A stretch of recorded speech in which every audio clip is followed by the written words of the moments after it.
All right, welcome to another episode of the Credder Podcast. I'm your host, Chase Palmieri, and with me today is Craig Newmark. Craig is an amateur birdwatcher, an old school nerd, and he puts the Craig in Craigslist, which he founded 26 years ago. About 6 years ago, he founded the Craig Newmark Philanthropies, which, among some other stated goals, seeks to promote trustworthy journalism, including the ethics of news distribution, to deny the amplification of disinformation. Craig, thank you for being here today. Hey, I'm really glad to be here. You might know that at Credder, we talk a lot about trustworthy journalism. And at this point today, the public trust in news media, I'm sure you're aware, is at the second lowest level in recorded history, only second to the 2016 kind of frenzy of news environment around the presidential election. So I guess let's start with what you think is the biggest obstacle to a trustworthy journalism. Well, we need to better apply the ethics of news distribution.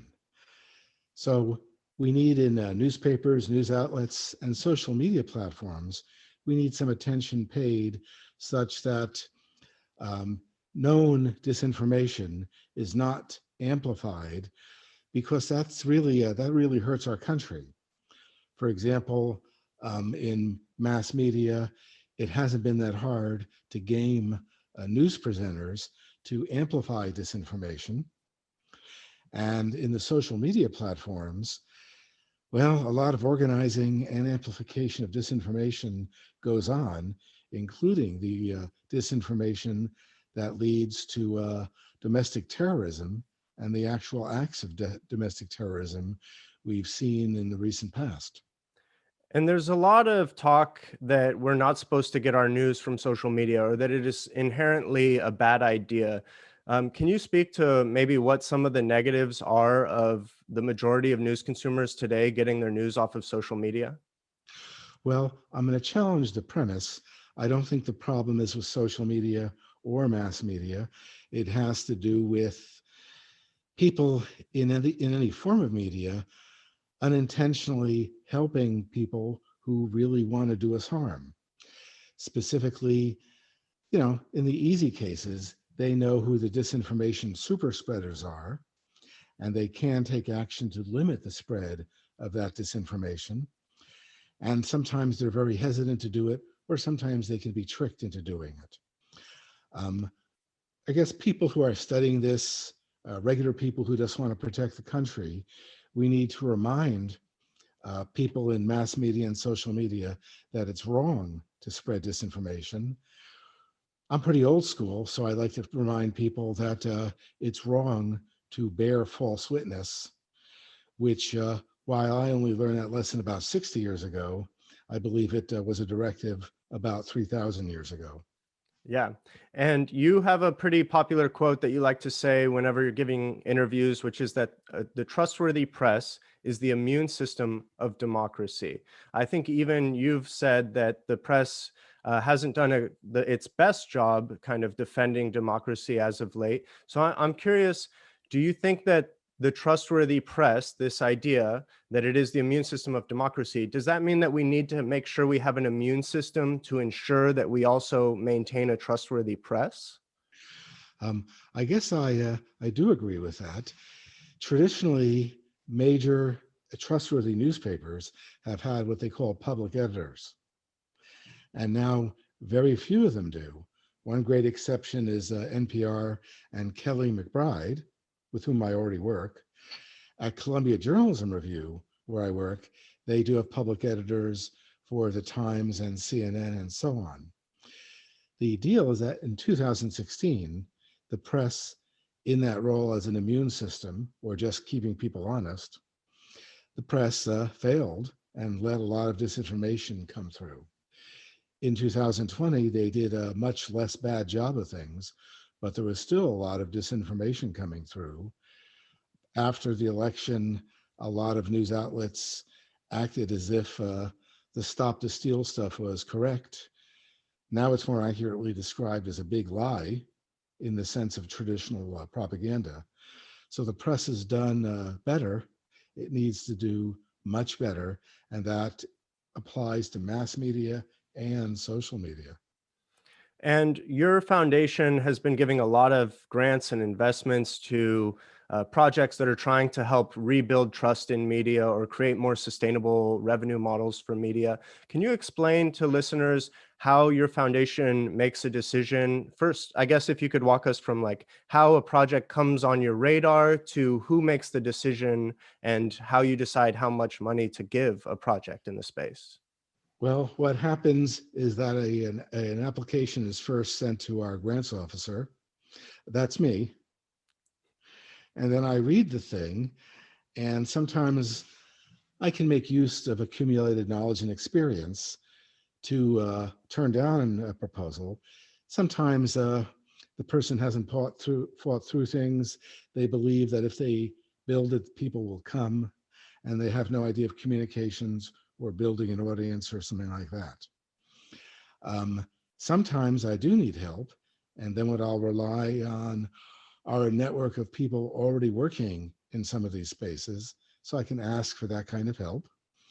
I have access to legal resources and financial resources to help me make more realistic decisions. And then if I'm convinced, I will usually make a decision based on the amount asked. And if so, then I'll approve it and turn it over to the fearsome Mabel, who's my financial officer. She is very frightening, so you do want to be careful. She's possibly the most formidable person I've listened to. I've heard her get upset with people when I'm in her office, and you don't want to be on the other end of that. But anyway, I do have a lot of people to talk to and resources because over the years, I have accumulated a network of people that can give me pretty good advice. Ultimately, it has to do with, does the group making a proposal, will they be doing something effectively to help protect the country? Are they good at their job? And are they good at working with others in these spaces? I do ask them one really difficult requirement. They do have to put up with my sense of humor, which is not something I'd wish of anyone. I know I'm not as funny as I think I am, but I still try. That's great. And this question may be a little tougher here, but there's been a lot of our listeners are avid news consumers and have followed media very closely over the years, and so they're aware of how Craigslist kind of had a role to play in the early internet, and how in some ways the Craigslist model took a pretty big bite out of the classified advertising space. So, how would you address somebody who's just skeptical of your philanthropy in general and says, okay, you're supporting journalism now because Craigslist took such a big bite out of their revenue? Well, this is a great concern to me because we need stronger local journalism, and this all involves jobs, and jobs of any sort are a big deal to me. And so I was concerned for years, but within the last 2 or 3 years, news industry economists and analysts have finally taken a look at what the actual numbers are, what really happened. They said starting in the 60s or even 50s, when TV news became a thing, that's when newspaper revenue, when you adjust for inflation and household growth, that's when the newspapers got in trouble. And it's kind of a straight line down until around 2008, 2009, when Google and Facebook started taking a lot of newspaper ads, particularly display ads. The analysts tell me that if I want to think Craigslist had a noticeable effect, I can do that, but they can't find it. So I continue to stubbornly listen to my intuition, thinking that Craigslist had to have some effect, but the experts can't find it. Okay. And what revenue models besides advertising, because we know that advertising is the dominant revenue model online, especially for online media, but we talk a lot about the negative side effects and negative financial incentives that creates in media. But besides online advertising, are there any revenue models for a trustworthy journalism that you think look hopeful? Well, we don't want to rule out advertising altogether. But even though I'm not one of the youngs, when advertising pops up, I don't see it. Sometimes I have to manually skip it.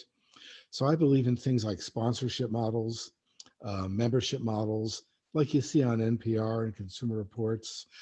Uh, Subscription. Well, I subscribe to a lot of publications right now. That's what I think makes the most sense. Advertising, I think, will have a permanent role, maybe more focused on brand advertising, but there are a range of methods people are trying. No one knows what's going to work. I think people need to try everything. But I guess my personal bias for what I want to see is subscription, membership, sponsorship. And I guess I practice what I preach. Especially when it comes to TV, I only stream now and I never see ads. Yeah.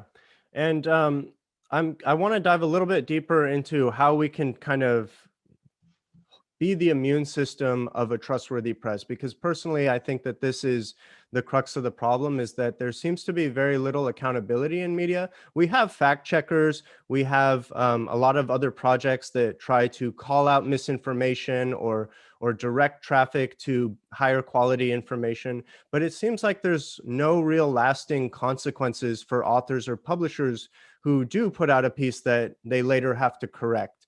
Do you think that there needs to be some kind of a reputational consequence to these authors or outlets that we as news consumers can kind of see at a glance?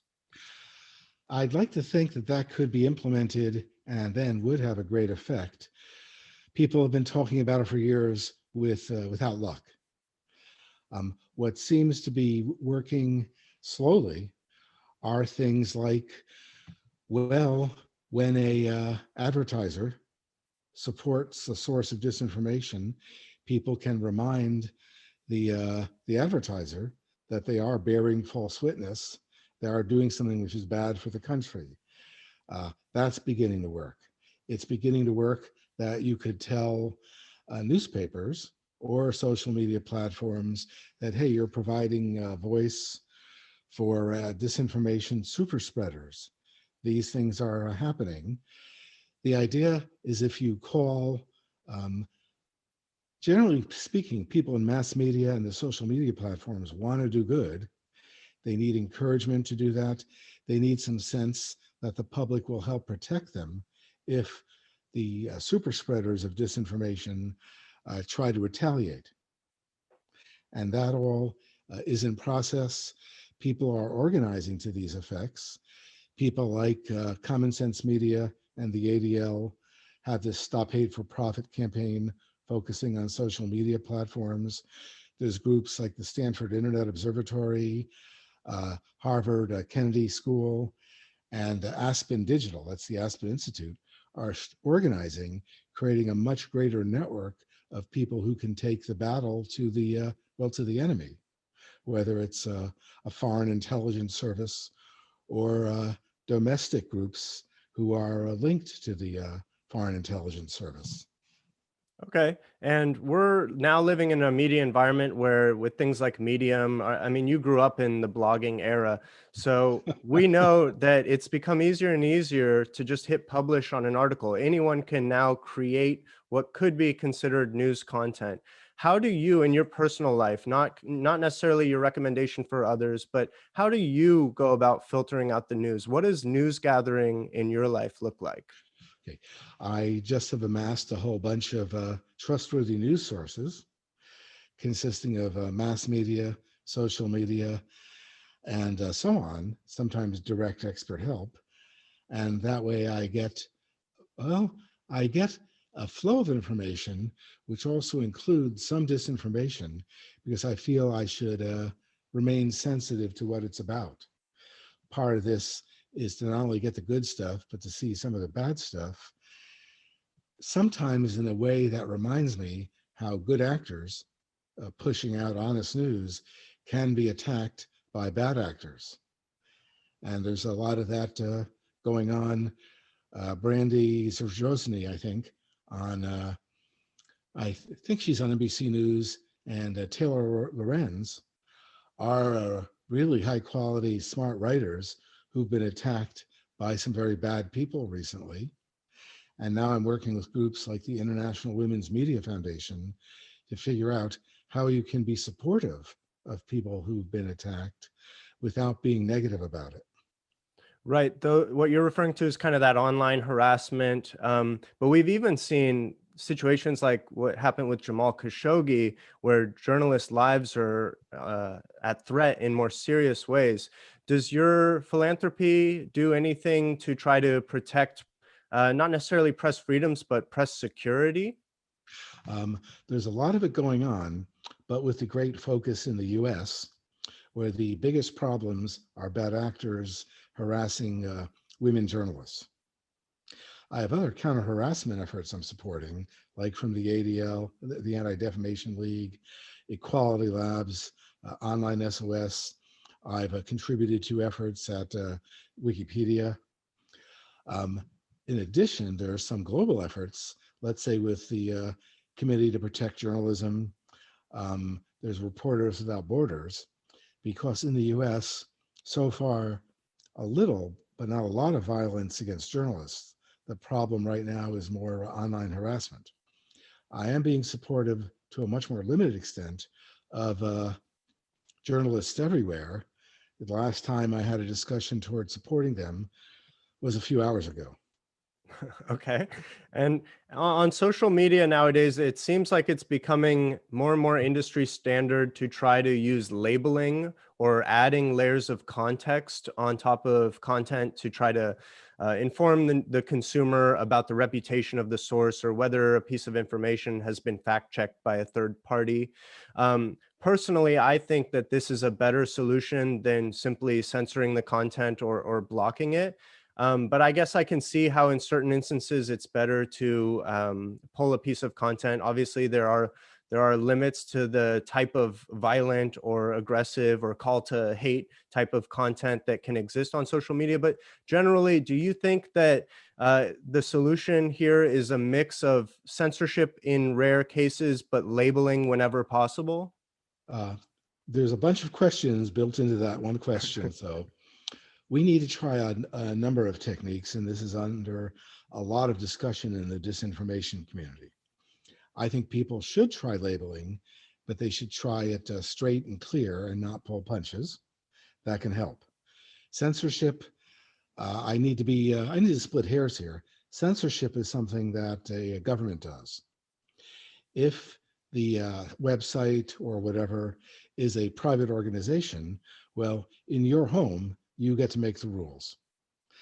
And there's a discussion between deplatforming people, removing posts, diminishing the reach of those posts. I guess I want people to try everything because our country is under attack by disinformation. Our foreign adversaries have been very clear that this is how they're operating. Starting in 2013, they just come out and say it, and they've been good at it. And whatever you call it, we need to try stuff to protect the country, and that has started to work. We need a lot more of it. And do you think that there's any natural limitation to what fact checkers can do? Because obviously, fact checking itself is a time intensive and sometimes expensive resource to fact check an article. And oftentimes the fact check comes, a little too late when the article itself has spread far and wide. What role do you think fact checking plays in this environment? Uh, External fact checking plays an unknown role in this. Because there's still research going on as to the effectiveness of fact checking. The first results said fact checking wasn't that useful. Then they ran bigger, smarter tests and said, hey, this does seem to work. And I'm funding some of it because in my heart of hearts, I want it to be very effective. So it's just one of a number of tools.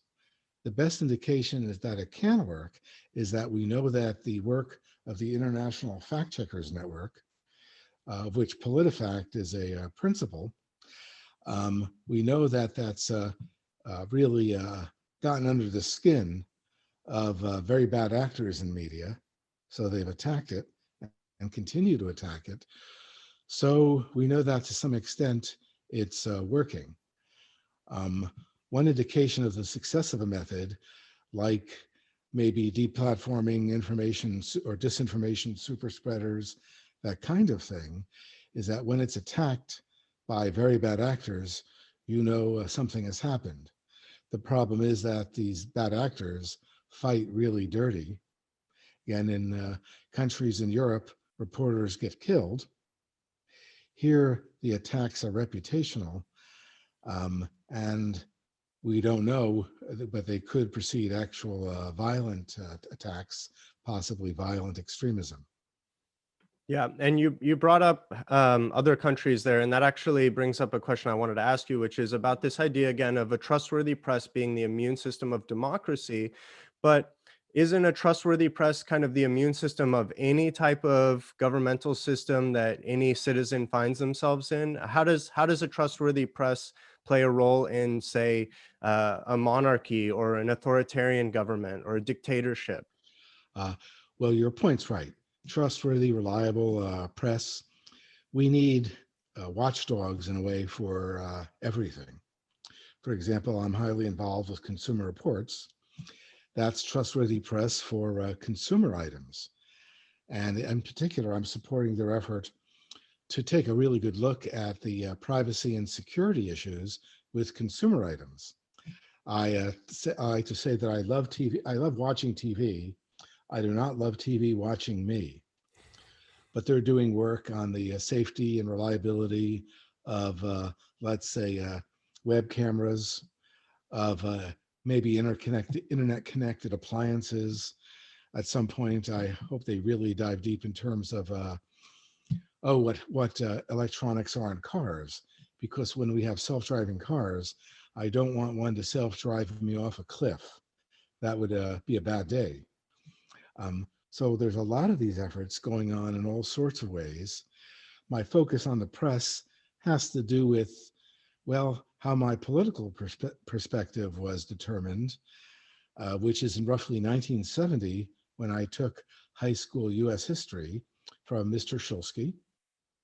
He was very, very big on the Bill of Rights as it fixed a lot of the Constitution, the Declaration of Independence, and he spent time showing us how important the role of the press was. And so when I put it that way, I'm reflecting my background and things I learned 50 years ago that I've only recently realized how important they were. Same teacher took me to a taping of Firing Line with William F. Buckley Jr., and I had about 45 seconds with the guy who pushed me in a very moderate direction. Okay. And one of the things that I noticed when looking over your website at the Craig Newmark Foundation and your philanthropies is that a lot of the organizations you fund work closely with Google and Facebook and Twitter and help them with things like trust indicators. I'm curious, in talking to these platforms, maybe you don't speak with them directly, but maybe you know firsthand from the projects you funded, are these platforms worried about becoming seen as publishers and losing platform status by making these kind of editorial decisions? I'm not qualified to allude to legal matters, and I prefer to avoid saying too many stupid things in any interview. If you want me to say something stupid, ask me about pigeon rescue. But not many organizations are looking at those indicators, the two which are the Trust Project and the Journalism Trust Initiative from Reporters Without Borders. They're working in a friendly and adversarial manner with the platforms because doing these kind of things requires considerable cultural change at a platform or a newspaper or anything. There's a lot of good progress being made. There's a lot of organizations I support who have similar mixed relationships with people at different platforms, news or otherwise. The deal is that everyone that I'm talking about wants to do better. Sometimes it involves risky cultural change. The deal is I select organizations who are good at their job and then for the most part stay out of the way, and I'm in the background. I'm I find groups who are good at their job, and then I support them with influence and money. I think it's important for me to put my money where my mouth is. And then I ask them to work, to play well with others, doing the same stuff. I ask them to communicate better. I ask them to think about protecting themselves because some of them are doing very high risk activities. And finally, and again, the heaviest burden of them all, they have to put up with my sense of humor, Well, like pigeon rescue. speaking of pigeon rescue and your sense of humor, I would like to share my screen now because we created a segment just for you, Craig. I'd like to nerd out with you for a moment here. And we created a quick game called Birdwatching with Craig. And the idea here is that I'm going to show you 5 different images of birds, and I want to put your amateur birdwatching title to the test, and we're going to see how many out of these 5 images you can get right. Does that sound good? Yes. Great. So image number 1, and I tried to lay, I'm no birdwatching expert, but I tried to lay these out so that they'd get a little bit harder over time. Aha. Number 1 for you. That's a hummingbird. What type of hummingbird, if you can try to be specific? It might be a rufous. I don't think it's a ruby-throated. It could be an Allen's or Anna's hummingbird. Oop, I'll give you half credit for that. This is a male Lucifer hummingbird. The devil made you do it. Yes, the devil made it. Would be hilarious if you were old enough to remember Flip Wilson. I don't. I'm not old enough for that. All right, next image for you here. Oh, I know that kind of bird, and I keep looking at it and forgetting about it. It could be a mockingbird or a grackle of some sort. I see them when I'm in Colorado, but that's the best I can do. Okay. This is a yellow-billed magpie. Okay. By mockingbird, I meant magpie. Okay, fair enough. I'll give you half credit for that one too then. No, you shouldn't. Okay. All right, next image for you here. That might be a roadrunner. Final guess? Roadrunner. This is a male Gambel's quail. Whoa, see, you cheated because I only know California quail. Oh, okay. I thought about keeping it to more West Coast birds because figured that's what you see more of in your backyard. But, I wanted to put you to the test on this first go around, and we'll see how you do. If you ever come back on and take it again, we'll hopefully get your score up. That one I don't know at all. That's not native to my area. Okay. This is a Western sandpiper. Yeah, I don't know much about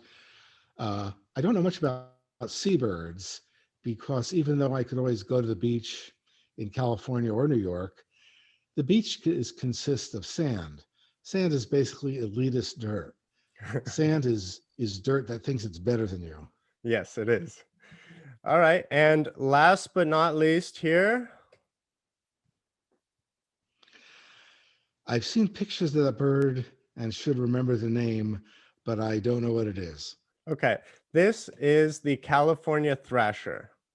I have never seen any evidence of any thrashing around.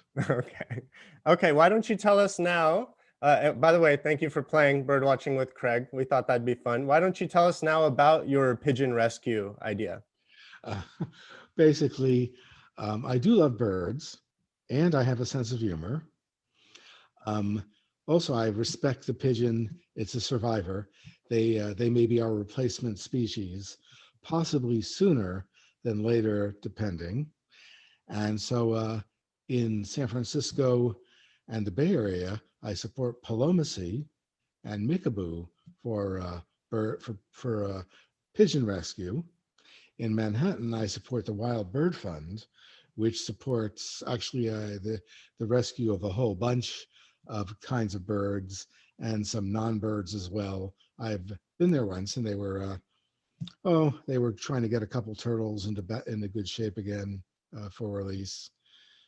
And then earlier, just looking through their Twitter stream, I saw a seagull which had been in an accident. I think a car hit it, and they were nursing it back to health. I have had Palomacy couple times bring over some pigeons for photo ops. The hidden agenda may have been to get me to adopt a pigeon or two. And I can tell you that pigeon pants is a thing. They're diapers. And the correct order is put the pigeon pants on the pigeon, then they can fly onto your shoulder and coo lovingly at you. You want to have the pigeon pants on first, otherwise you will learn a lesson that you will regret. But you learn it after only one incident. Yeah, better to coo lovingly than to poo lovingly on you. Yes. I'm sure you could sell that to them. Okay, we'll make a t-shirt. You've been to, I'm sure, all over Europe where you can hold the seeds out, and like places like Venice or Florence where the pigeons will surround you and just envelop you. I haven't tried much of that, although I'm near an exotic location where that happens, Washington Square Park, or for that matter, I think the compost area at Central Park. I have a friend nearby who the sparrows actually recognize the guy, and they come to him and he hand feeds them. Wow. So Craig, what are you going to do with the rest of your years on this planet? I mean, you've done so much, you're doing a lot, but what is it besides your philanthropy and your amateur bird watching that just kind of piques your interest and that you think you want to spend more of your remaining years on? Well, I figure I have 20, maybe 30 good years on, and the idea is to do more of what I'm already doing and way more effectively. I'm not persuasive. I am a 1950s style nerd. And my deal is that, our country is under attack. The world is in crisis. I can do something to help people smarter than me to get the job done. Remember, the idea is that I put my money where my mouth is, and that seems to help. I generally stay in the background unless it would be funny, but I do remember that I'm not as funny as I think I am. But I try to do what I can do because I figure a nerd's got to do what a nerd's got to do. Great. And before we get to the last two questions that I ask every guest that comes on the podcast, why don't you give listeners a few places where they can go to follow your work? Maybe that could be the URL of your philanthropy, which of course will be in the show notes, maybe your Twitter handle, something like that. Yeah. My Twitter handle is just Craig Newmark, like it sounds. Same thing in Facebook and LinkedIn. Although I'm decent at Twitter, but I kind of suck at the other social media platforms. The website, craignewmarkphilanthropies.org, is my main base, although for a shortcut, just go to craignewmark.org and it'll redirect. Okay, great. And the last two questions here that I ask every guest that comes on the podcast, they're a little out there, a little off topic, but we'll see how you handle them. The first question is Bitcoin. Are you a believer, not a believer? Do you have any kind of thoughts or positions on Bitcoin? I do think we need alternative forms of currency, but I don't dabble with it. Maybe I should, but there's just too many things to think of. Okay. And my last question for you here, which might create a tangent, I'm hoping, is are we living in a simulation? I've actually read and studied that a great deal. There is no way to know really. And the idea is that if we are in a simulation of some larger being's quantum computer, then whatever we're in by definition is reality. It may be embedded in higher realities, but at this point we come to semantics, and I don't know if I care very much. On the other hand, this kind of quantum physics does make for some excellent science fiction, and science fiction is the literature of my people, the nerds, and I've probably read, I've calculated I've read about 5,000 books, mostly novels in my time, and probably about 4,000 were science fiction. Wow. And I heard in a recent, or maybe not a recent podcast, but an interview where you were speaking about the ending of Lost, which I think a lot of maybe non-scientific people kind of brushed off as kind of a get out of jail free, didn't really make sense type of ending. But you actually said that if you understand, I think it was quantum physics, that there's actually a very interesting ending there. Can you maybe elaborate, if you remember, about the ending of Lost? Well, I speculated and had fun with a number of these things. I figured that they were in a pocket universe where they were determining their own fate. There's some concepts, I think, like Tibetan Book of the Dead stuff, the Bardo, which is a bunch of companions brought together to do something.